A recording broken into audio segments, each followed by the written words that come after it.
Our hearts beat to the city streets. We begin. Hello everyone and welcome back. ഇന്നൊരു ഓണസദ്യ കഴിക്കാൻ നമുക്ക് പോയാലോ.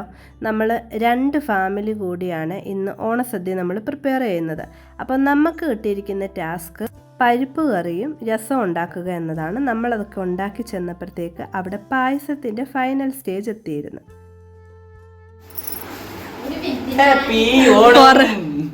അത് കഴിഞ്ഞ് മഞ്ഞൾപ്പൊടി വെച്ച് കുറിയിടുന്ന കണ്ടപ്പോൾ നമുക്കൊരാഗ്രഹം.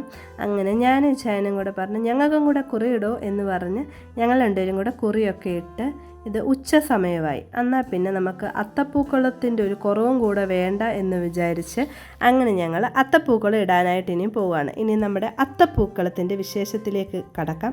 അതിനു മുമ്പ് മിന്നു തൊട്ട് ഓപ്പോസിറ്റുള്ള ഫാമിലിയെ പോയി ക്ഷണിക്കാൻ പോയതാണ്. ഉച്ചയ്ക്ക് ഭക്ഷണം കഴിക്കാൻ വരണേ എന്ന് പറഞ്ഞ് മിന്നു ക്ഷണിച്ചതാണ്. നമുക്ക് ഇതിപ്പോൾ എന്താ നമ്മൾ ഉദ്ദേശിച്ചത്?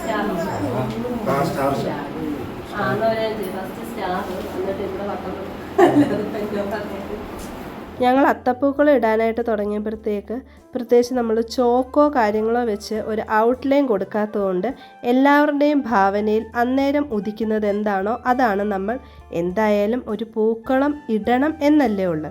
അതിൽ നമ്മൾ ഭംഗി നോക്കിയില്ല, ആസ്വദിച്ച് സന്തോഷത്തോടു കൂടി ഇരുന്ന് എല്ലാവരും കൂടിയിട്ട് വലിയ കോംപ്ലിക്കേറ്റഡ് ആക്കാതെ ഇടാമെന്ന് വിചാരിച്ച്. അപ്പോൾ ഫസ്റ്റ് നമ്മൾ സ്റ്റാർ പോലൊരു ഡിസൈൻ കൊടുത്തു. എന്നിട്ട് അതിൻ്റെ അകത്ത് ഓറഞ്ച് കളർ പൂവ് വിതറി, പിന്നെ അതിൻ്റെ ഒരു ബോർഡറായിട്ട് ചെറുതായിട്ട് മഞ്ഞ കൊടുത്തു, പിന്നെ നമ്മൾ ഓറഞ്ച് വിതറി. ഇതാണ് നമ്മുടെ സിമ്പിൾ ആൻഡ് എലഗൻറ്റ് എന്ന് ഞങ്ങൾ പറയുന്ന ഞങ്ങളുടെ പൂക്കളം.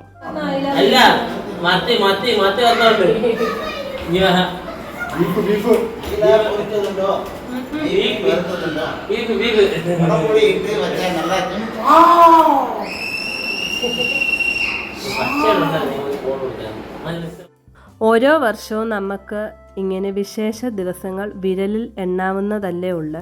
അപ്പം ആ ദിവസങ്ങളിൽ നമ്മൾ നമ്മുടെ ഫ്രണ്ട്സോ ഫാമിലിയോ ആരാ നമ്മുടെ വീടിനടുത്തുള്ളതെന്ന് വെച്ചാൽ അവരുമായിട്ട് സമയം ചെലവഴിച്ച് നമ്മളിങ്ങനെ അന്നേ ദിവസം ചിലവഴിക്കുന്നത് വളരെ സന്തോഷം തരുന്നതല്ലേ.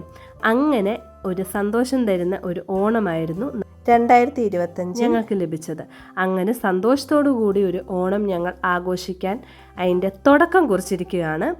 അത്തപ്പൂക്കളം എന്ന് പറയുന്നത് പൂക്കൾ വെച്ചിട്ട് ഒരു ഡിസൈനോ പൂക്കൾ വെച്ചിട്ടൊരു കളം ഇടുന്നതാണല്ലോ.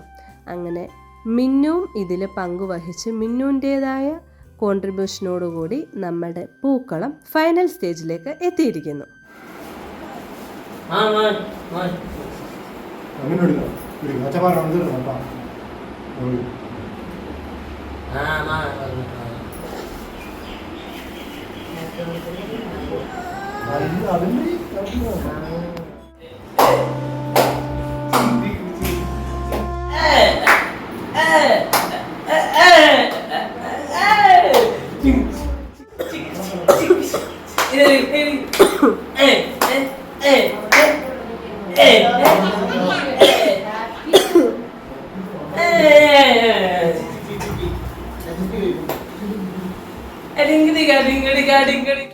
കളിക്കാൻ മിന്നുവിനും ഉണ്ണിമാമനെ കിട്ടിയപ്പോൾ മിന്നു സന്തോഷവതിയായി.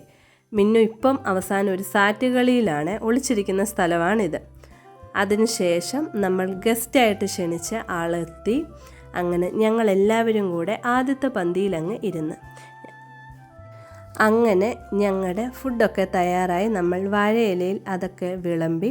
എൻ്റെ ഓർമ്മ ശരിയാണെങ്കിൽ 17 കൂട്ടം കറിയും, അതായത് നമ്മുടെ ചിപ്സും ചക്കവരട്ടിയും ഉൾപ്പെടെ നമുക്കെല്ലാം കൂടെ 17 കൂട്ടം കറിയോടുകൂടി സന്തോഷകരമായൊരു ഓണം നമ്മൾ ആഘോഷിച്ചു.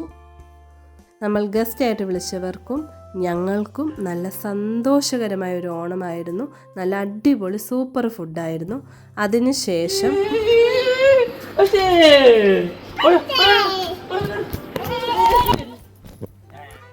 അതിനുശേഷം ബാൽക്കണിയിലോട്ട് ഇറങ്ങി മിന്നുവും മാമനും കുട്ടിപ്പട്ടാളങ്ങളും ഞങ്ങളെല്ലാവരും കൂടെ കുറച്ച് കളിക്കുകയൊക്കെ ചെയ്തു.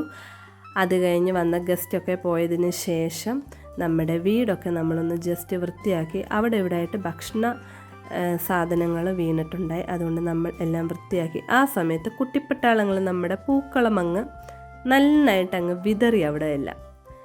അത് കഴിഞ്ഞ് നമ്മൾ ഫോട്ടോസൊക്കെ എടുത്തതിന് ശേഷം വൈകുന്നേരം ആയപ്പോഴത്തേക്ക് രഞ്ജിത്തിൻ്റെയും ഫാമിലിയുടെയും വീട്ടിലായിരുന്നു നമുക്ക് ഫുഡ്. അവിടെ പോയി ഞങ്ങളെല്ലാവരും കൂടെ വീണ്ടും അടുത്ത സദ്യ കഴിച്ചു. ഓണമായ നമുക്ക് സദ്യയുടെ ബഹളമാണല്ലോ. അവിടെ എല്ലാവർക്കും ഫുഡൊക്കെ വിളമ്പി നമ്മൾ കഴിച്ചു. അടിപൊളി സദ്യയായിരുന്നു ഇവിടെയും. അടുത്ത ദിവസത്തെയാണ്. മിന്നുവിൻ്റെ കയ്യിൽ മൈലാഞ്ചിയൊക്കെ ഇട്ട് ഒരു ഫംഗ്ഷൻ ഉണ്ടായി. ന്യൂ ഹാപ്പി, ഞങ്ങളും happy. And that's all. Thank you.